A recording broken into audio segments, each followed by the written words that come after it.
అమ్మవారు ఉంటే అయ్యే ఎంత తీవ్రంగా కనబడినా మనకు భయం అక్కర్లే. ఇది తెలుసుకోవాల్సింది. శివ రుద్రస్య భేషజీ అని చెప్పారు కదా అక్కడ. ఆ విధంగా శివ అక్కడ ఉన్నది కనుక ఆ స్వామి యొక్క స్వరూపాన్ని చూస్తూ పరవశించిపోతున్నాడు నారాయణుడు.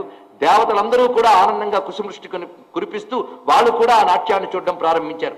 తత పరమ కళ్యాణి శర్వాణి శంకర ప్రియ యథాపూర్వమలం చక్రే పార్శ్వమస్య జగద్గురో. స్వామికి సరిగ్గా ప్రక్కకి వెళ్ళి నిలబడిందిట అమ్మవారు. ఎందుకంటే ఆవిడ చోటు అది, ఎప్పుడు ఆయన యొక్క వామభాగమే చోటు గనక అక్కడికి వచ్చి నిలబడిందిట.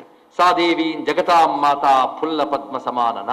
ఇది విష్ణువు చెప్తూ ఆ తల్లి యొక్క దివ్యస్వరూపాన్ని ధ్యానించి చెప్తున్నాడు. ఆ తల్లి కారుణ్య విగ్రహ పుల్ల పద్మ సమానన, వికసించిన పద్మం లాంటి వదనంతో సాధు సాధు అన్నదిట. అంటే చాలా బాగుంది అన్నదిట. ఈ సమయంలో శోభమాన స్తతస్సోయం దేవ కారుణ్య విగ్రహ. అప్పుడు దయామయుడైన ఆ పరమేశ్వరుడు నాట్యం చేస్తూ ఉండగా ఆ మొత్తం ఆ వనమంతా కూడా ప్రకాశమానమైపోయింది. ఒక్కసారి అక్కడ వృక్షాదులన్నీ కూడాను వికసించాయి ఆ నాట్యం జరుగుతూ ఉండగా. మొత్తం వనం సుందరత్వాన్ని పొందిన సుమ. దిగంత సంతతాసక్త లోలపింగ జటాధర. ఆ నాట్యం చేస్తూ ఉండగా ఆ జడలు కదులుతూ ఉన్నాయట. ఆ జడలు కదులుతున్నప్పుడు దిగంతాల్లో మాటి మాటిగా పరచుకుంటూ ఆకాశంలో అకాలపు సంధ్యా రేఖలు వస్తున్నాయా అన్నట్లుగా ఆ జడలు కదులుతున్నాయి. త్వమిమం తాండవరసం పిబేత్యుక్త్వాథ పార్వతీం. అంతేకాదు అమ్మవారిని చూసన్నట్ట, నా తాండవరసాన్ని పానం చేయు అన్నట్ట. అంటే ఇప్పుడు తాను చేయబోయే ఆ తాండవానందాన్ని అనుభవించు. రసపానం అంటే ఆనందానుభవం. ఇది తన తాండవరసాన్ని పానం చేయమన్నాడు.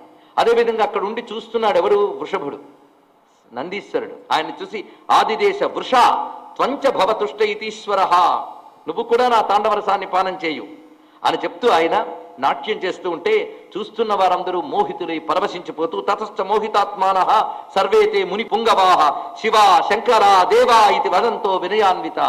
వాళ్ళకి ఆనందం కలిగి ఇలాంటి పరమేశ్వర నామం తెలుసుకోలేక అజ్ఞానానికి లోనయ్యేమో అంటూ రెండు చేతులు దోయులించి నమస్కరిస్తూ స్తుతిస్తున్నారు స్వామివారిని. నమశ్చక్రు రుమాభద్రే చంద్రచూడాయ సంభవే జ్ఞానం దృష్టిం దదౌ సోపి తేషాం తాండవ దర్శనే.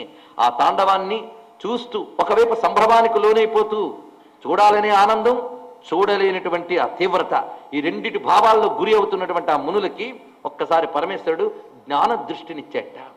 అది ఇవ్వడానికి ఎంత చేశాడు స్వామి. ఆ జ్ఞాన దృష్టిని ఇవ్వగానే వారు ఆ దివ్యమైనటువంటి ఆ నృత్యమూర్తిని చూస్తూ పరవశించిపోతూ ఉన్నారు. పైగా భూతం మీద మాత్రం పాదం తీయట్లేదు. ఎంత నాట్యం చేస్తున్నా మరి పాదం కదిలిస్తున్నాడు, ఒక్కొక్కసారి ఎత్తుతున్నాడు.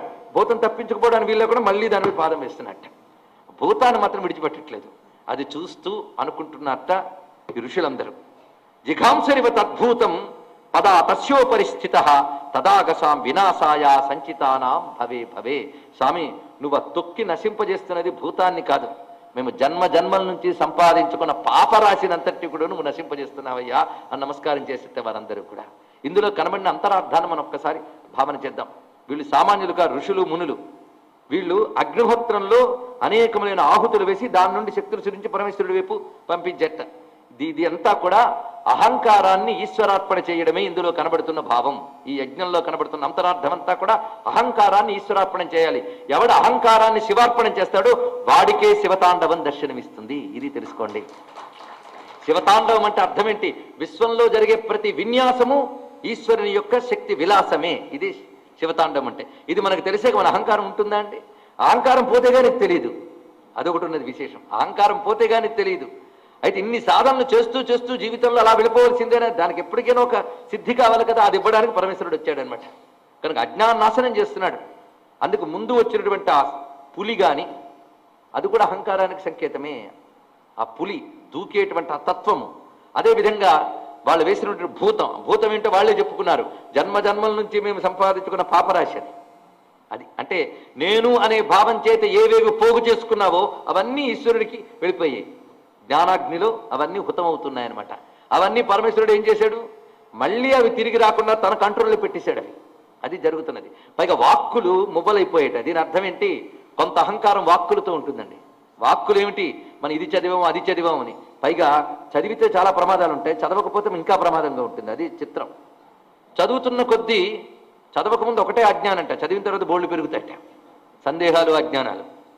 ఎందుకంటే ఏం చదువుతాం మనకు తెలియదు, చదివింది ఎలా అర్థం చేసుకుంటామో తెలియదు. అసలు వాక్కుల వదిలి వచ్చే ప్రమాదకరమైన పరిస్థితి అంతా ఇంత కాదండి.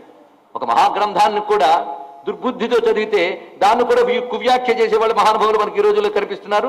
చదవకపోతే ఒక ప్రమాదం, చదివితే మహాప్రమాదం. ఈ విషయాన్ని శంకరులు చెప్పారు. వాగ్వైఖరి, శబ్దఝరి, శాస్త్ర వ్యాఖ్యాన కోశలం ఇవన్నీ కూడాను భుక్తయే నాతో ముక్తయే అని కూడా వివేక చూడమణిలో ఉద్ఘాటించారు కదండి జగద్గురువులు. దీని అర్థం ఏంటి?